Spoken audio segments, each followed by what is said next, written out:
Romuald Siora est notre invité au cœur de l'info. Essayiste, il dirige l'Observatoire politique et géostratégique des États-Unis de l'IRIS et nous présente son dernier ouvrage, L'Amérique éclatée. C'est chez Armand Collin. L'Amérique va-t-elle vraiment dans le mur, questionne-t-il. À 2 jours donc de cette investiture, la polarisation politique extrême que connaît le pays dans tous les esprits. Et comme nous allons le voir, eh bien, les indicateurs ne sont pas rassurants. Romuald Siora, bonsoir. Bonsoir. Merci d'avoir répondu à notre invitation. Alors, votre constat est pessimiste. Vous citez Stanley Hoffman, professeur émérite de sciences politiques.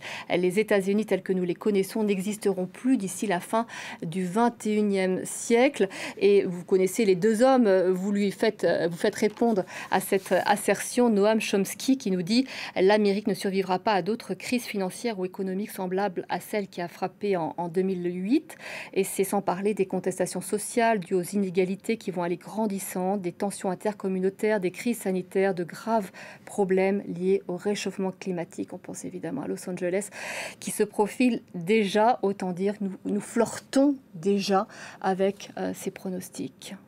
Oui, je ne pense pas que ce soit vraiment être pessimiste, c'est malheureusement plutôt réaliste. L'Amérique est un pays fragile, l'État fédéral est entré en déliquescence depuis déjà quelques années, quelques même 10-20 ans. Le pays lui-même a ce sentiment de déliquescence généralisée. Brièvement, regardez les infrastructures. Dès que l'on quitte les côtes Est et Ouest, baladez-vous à l'intérieur du pays, des infrastructures dignes d'un pays en développement. Quand même le train à New York, le métro à New York, c'est pas la peine de quitter les grandes villes. Oui, tout à fait. On n'a qu'à prendre le métro à New York. Je suis arrivé à Paris il y a 2 jours et je voyais des gens rouspéter parce qu'il fallait attendre 4 minutes le métro. New York, c'est parfois 17-20 minutes, si ce n'est pas 27 minutes. Des infrastructures donc en ruine, un système de l'éducation également plus qu'en déliquescence, une crise de l'emploi. Alors, on parle toujours, on se gargarise des chiffres de l'emploi aux États-Unis. Ça me fait sourire, mais de quel emploi parlons-nous? 80% des emplois aux États-Unis sont des emplois que aucun Américain, aucun Européen, aucun Français n'accepterait. Plus de 10 heures de travail par jour, 10-12 heures parfois, un jour de congé par semaine. Sans couverture sociale. Aucune assurance sociale, évidemment aucune sécurité de l'emploi et également payé en dessous du tarif syndical. Et c'est près de 80, il y a tous les chiffres dans mon bouquin, c'est près de 80% des emplois. Et on pourrait continuer ainsi à parler du logement, etc., etc. Des problèmes effectivement intercommunautaires, un multiculturalisme heureux qui aurait pu fonctionner comme sur le modèle canadien, mais qui a été laissé à la dérive et non régulé, qui donc s'est décliné en communautarisme, ce qui est, je dirais, la peste du multiculturalisme. Bref, une situation explosive, un État fédéral fragilisé, une nation en déliquescence. C'est un cocktail parfait pour un apprenti dictateur. Je ne dis pas que cet apprenti dictateur est Trump, mais on n'en est pas loin. On va y venir effectivement, les États-Unis colosse au pied d'argile. Que nous dit l'entrée à la Maison-Blanche de Donald Trump de ce point de rupture? Comment a-t-il profondément transformé les États-Unis avec son premier mandat et celui à venir? On ne peut pas faire trop de pronostics, mais c'est vrai qu'on a quand même une idée déjà de ce qui va se dessiner, de ce qui va se mettre en place. Il faut quand même avoir conscience que Trump 2025 n'a rien à voir avec Trump 2017. À l'époque, c'était un homme qui d'ailleurs venait plus ou moins des partis progressistes, pro-LGBT, pro-avortement, etc., qui s'était présenté chez les Républicains par opportunisme. Il pensait se présenter chez les démocrates. Bref, un programme flou, une présidence assez brouillonne, mais qui effectivement a donné le ton. Trump s'est radicalisé vers la fin de son premier mandat et durant les 4 années qu'il a passé en tant que principal opposant politique. Aujourd'hui, il est devenu l'incarnation de ce qu'il représente, c'est-à-dire un politique de la droite la plus extrême. On parle un peu rapidement d'extrême droite en France. On ne réalise pas vraiment le Rassemblement national, ça serait le centre-gauche du Parti républicain aux États-Unis. Il faut voir les choses telles qu'elles sont. Donc un politicien de la droite la plus radicale, associé à des mouvements religieux ultra, et qui est cette fois-ci très entouré, bien entouré. Regardez les hauts calibres, les professionnels de haut calibre qui l'entourent. Pas tous, son émissaire au Proche-Orient laisse un peu à désirer. Évidemment, mais regardez Marco Rubio, au secrétariat d'État. Regardez J.D. Vance, un véritable intellectuel de la droite radicale. On partage ou non ses idées, je ne les partage pas évidemment, mais il s'agit quand même d'une haute pointure. On pourrait parler de Suzy Wills, sa principale collaboratrice à la Maison-Blanche, la secrétaire générale de la Maison-Blanche, qui a été celle qui avait instauré avec Ron DeSantis, avec qui elle travaillait le gouvernement de Floride, cette contre-révolution culturelle, anti-LGBT, etc., qu'elle veut d'ailleurs porter au niveau national. Non, il y a effectivement toujours quelques cas, comme toujours avec Trump, mais on est cette fois-ci dans un haut niveau de compétence, et tous ces gens-là ont un projet pour l'intérieur, basé sur le fameux projet 2025, pondu par la Heritage Foundation, ce fameux think tank conservateur, et aussi, on en parlera peut-être, un projet peut-être un peu plus flou, mais néanmoins clair pour l'international. Vous parliez avant cela de cette démocratie semi-autoritaire qui pourrait se dessiner. C'est vrai qu'effectivement, on pense à cette hégémonie, cet expansionnisme assumé de la part de Donald Trump. On voit qu'il y a un projet, cette manière de tenir peut-être aussi la justice, un projet là qui se dessine. Oui, alors attention, je ne fais pas partie des alarmistes qui disent que nous allons nous retrouver sous une dictature à la Poutine d'ici 4 ans. Non, ce n'est pas possible, pas pour l'instant du moins. Par contre, je suis convaincu que d'ici 2 ans, les États-Unis probablement ressembleront plus à la Hongrie de Viktor Orban qu'à l'Amérique de Kennedy ou d'Obama. Regardez tout simplement le programme 2025, qui est la feuille de route de cette nouvelle administration. Recentralisation des pouvoirs à la Maison-Blanche, certaines prérogatives du Congrès qui seront enlevées à celui-ci au profit de la présidence, la justice, etc. Sans parler, ce n'est pas la première fois effectivement qu'un président a les 2 chambres, mais c'est la première fois qu'un président a la majorité dans les 2 chambres avec un parti qui lui est totalement inféodé. Le Parti républicain d'aujourd'hui n'a plus rien à voir avec le Parti républicain de 2017. Plus de 70% de ces gens doivent leur carrière et leur élection à Trump, et pour paraphraser J.D. Vance, qui lui-même l'a dit, leur allégeance va d'abord à Trump avant d'aller à la Constitution américaine. On en est quand même là. Donc, évidemment, pas une dictature, mais tout est là pour que les États-Unis ressemblent à la Hongrie de Viktor Orban, qui demeure une démocratie, mais ce que l'on appelle ces démocraties illibérales, si vous voulez. La bascule à laquelle on assiste aussi, c'est celle du propos qui est exporté. Donald Trump ne défend plus, n'exporte plus la démocratie américaine, il exporte son business, son projet commercial pour le pays. Prenez tout simplement l'exemple du Groenland. On n'a pas tout à fait, ce que vous avez dit est très juste, mais on n'a pas toujours pris la mesure des propos de Donald Trump.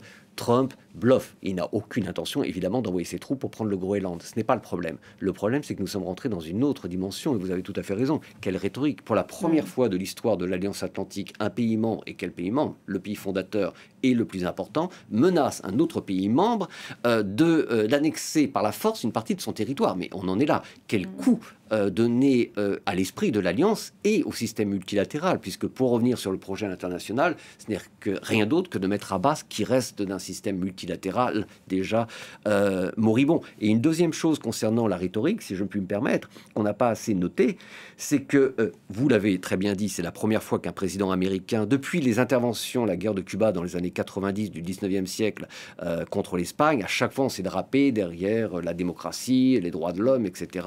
Durant les guerres des années 2000, c'était la même chose. Là, on y va cash. Non, ce que tu as m'intéresse, tu me le donnes, ou, pardonnez-moi l'expression, je te casse la gueule. On en est là, c'est cash. On n'a jamais vu des propos pareils dans la bouche d'un président américain et d'un chef d'État occidental depuis la première partie du XXe siècle. Et pour conclure là-dessus, même les pires dictateurs du moment, même Vladimir Poutine, que je considère comme un criminel de guerre et un président quasi mafieux, a justifié son invasion de l'Ukraine en prétextant qu'il allait libérer Kiev des méchants nazis qui règnent, en oubliant évidemment que le président était juif. Mais au moins, il y avait encore un vernis de civilisation. Là, on est cash. Il faut que nous parlions de l'affaiblissement progressif des institutions fédérales et de l'autorité présidentielle. Vous nous dites dans votre livre, le gouvernement fédéral a toujours été un pouvoir relativement faible face au Congrès. C'est vrai qu'on voit que Trump a fait monter le nationalisme de chaque État pour les faire basculer de son côté, alors que la situation était déjà très effritée et on voit de plus en plus les États tenter par opportunisme de reprendre leur autonomie. Mais oui, quand un État... Les États-Unis ont toujours été un État fédéral fédéral faible, à la différence d'une autre fédération. Prenons par exemple l'Allemagne, c'est un État fédéral centralisé et fort. Là, on parle depuis le départ, il y a toujours eu ce problème, depuis la première constitution de 1787, entre une forme d'autonomie des États et certaines prérogatives du gouvernement fédéral. On a su que ça s'était très mal passé durant la première partie du 19e siècle, cela a résulté dans la guerre de sécession. Ensuite, il y a eu une période une dynamique un peu plus positive pour le gouvernement fédéral, et depuis quelques années, les choses s'effritent. Donc lorsque l'État fédéral, pour des raisons diverses, entrent en déliquescence, évidemment, les États et les gouverneurs, qui sont en désaccord, qu'ils soient républicains ou démocrates, haussent le ton et ont des velléités d'autonomie. Regardez ce qui se passe à la frontière avec le Mexique et le Texas. Nous avons été proches d'un affrontement. Normalement, tout ce qui touche à la frontière est du domaine du fédéral. Joe Biden avait envoyé des forces fédérales pour gérer un problème d'immigration. Le gouverneur du Texas, Greg Talbot, a envoyé ses troupes et elles se sont retrouvées face à face. Il n'y a pas eu, évidemment, il n'y aurait pas pu avoir de violence. Mais on peut se dire qu'est-ce qu'il en sera dans quelques années. D'autant plus que les troupes peuvent travailler des deux côtés, à la fois pour l'État fédéral. Ça, c'est les gardes nationales. Pour la garde nationale. Les gardes nationales. Qui ont dû choisir. Et donc, pour terminer sur Greg Talbot, à l'heure qu'il est, il s'oppose toujours à l'action du gouvernement fédéral. Et comme vous l'avez dit, pour ce qui est des gardes nationales, c'est l'un des fameux projets de Trump et du projet 2025. Aux États-Unis, donc chaque État a une garde nationale qui est constituée de locaux et de militaires de réserve, professionnels, sous l'autorité du gouverneur.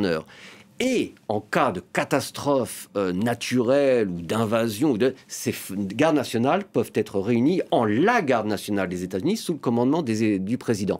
Trump veut, et le Congrès le suivra, que les gardes nationales soient directement placées sous le contrôle de la Maison-Blanche, avec la possibilité de la faire intervenir en anticipation d'une manifestation, de ce que vous voulez. On en est là, c'est quand même assez dangereux. United Nations is versus United Nations are. United States. United States, pardon, oui, exactement. Effectivement, on voit cette différence entre État ou pays. Finalement, la tentation de faire sécession. Vous évoquez ce film saisissant, Civil War d'Alex Garland, qui est sorti en France il y a un an environ.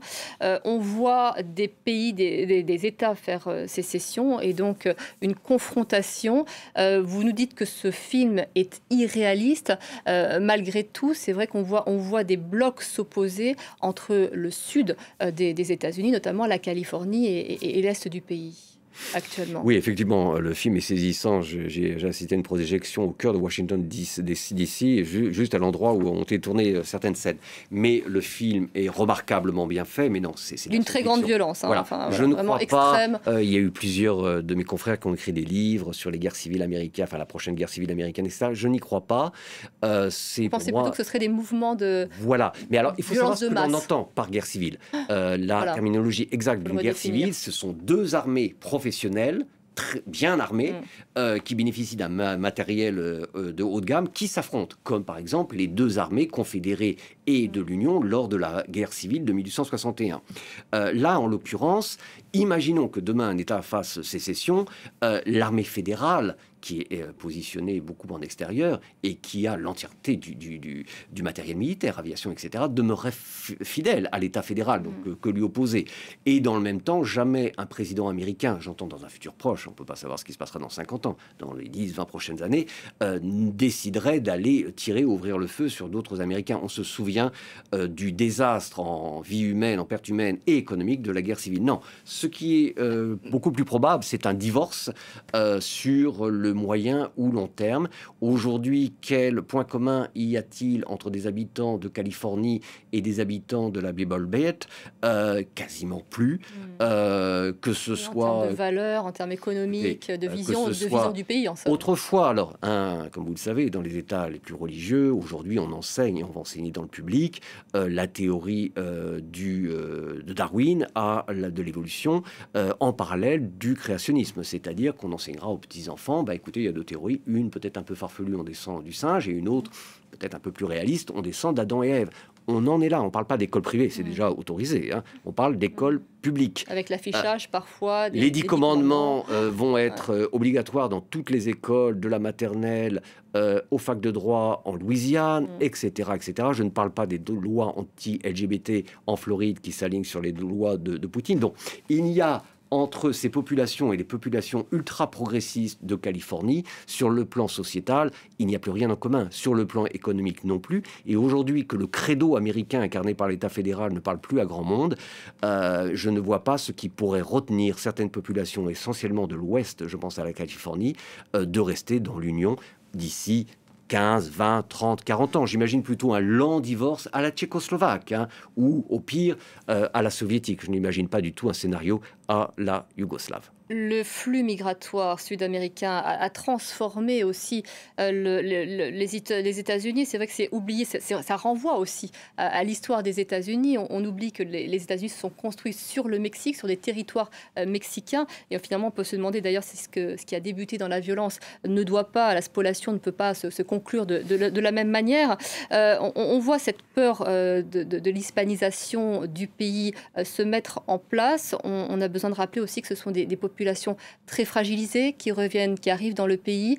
C'est l'objet de la photo que vous vouliez nous montrer. Ça va nous permettre de parler de cette peur-là et de la précarisation de la société. Voilà, c'est la une du New York Magazine, The Candy Sellers.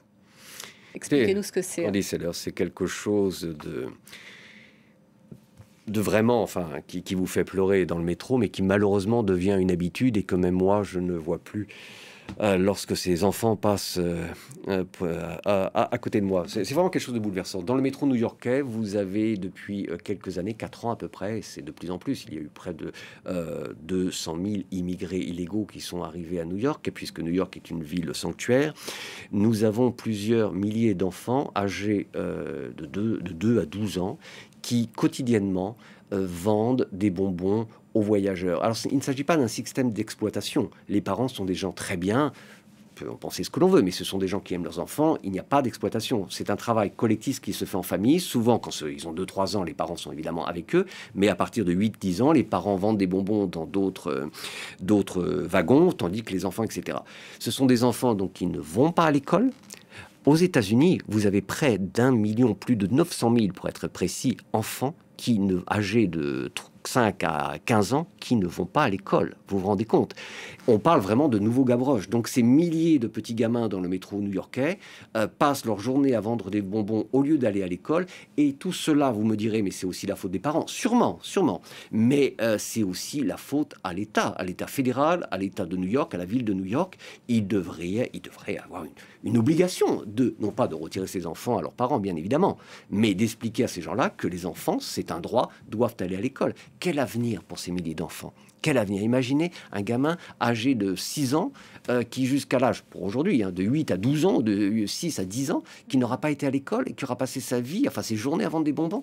Mais on parle des États-Unis d'Amérique, on parle du pays le plus riche au monde. En 2025, on ne parle pas d'un pays en développement. Mais qui n'incarne plus du tout ce modèle idéalisé des années 50. Plus du tout, c'est fini. C'est un modèle idéalisé, certes, mais qui a existé. Le credo américain a fonctionné, ce que j'explique dans mon livre. Aujourd'hui, pour les raisons dont on a parlé au début de cet entretien, celui-ci n'existe plus dans un pays qui est devenu fragilisé, qui est un pays très difficile, où la vie au quotidien, on n'a pas parlé de la santé, mais la vie au quotidien est devenue impossible pour une très grande partie de la population. Oui, même la classe moyenne, hein, on ne parle pas de classe défavorisée pour tout le monde. Tout à fait, on parle de la classe moyenne qui se paupérise de jour en jour. Et donc on se retrouve avec ces gamins. Alors au début, vous versez votre larme, vous leur achetez des bonbons une fois ou deux.